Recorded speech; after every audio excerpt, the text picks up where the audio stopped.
मिल गइल माल तो हो से सुनरी हे तोरा खातिर रोबना छुछुनरी रे तोरा खातिर रोबना छुछुनरी रे सुना मिल गइल माल तो हो से सुनरी हे तोरा खातिर रोबना छुछुनरी रे तोरा खातिर रोबना छुछुनरी रे जवना के मन कर तवना के बातू जवना के मन कर तवना के बातू तोरा खातिर बोली कतना सुनानी रे मिल गइल माल तो हो से सुनरी हे तोरा खातिर रोबना छुछुनरी रे तोरा खातिर रोबना छुछुनरी रे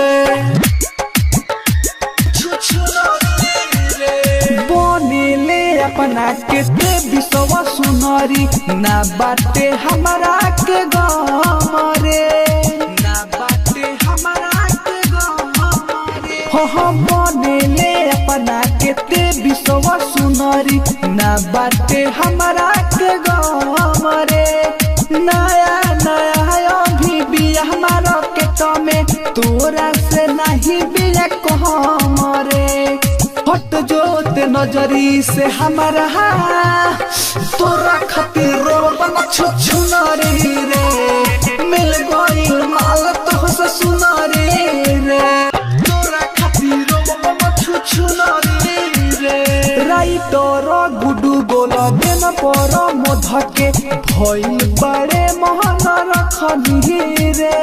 भइल बड़े मोहन रखनी रे अरे राइटर गुडू गोला देन पर मोधके भइल बड़े मोहन रखनी रे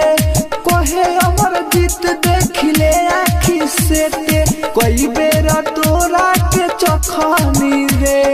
असरा न करी है दिल तुरनी मिल गइल माल तो से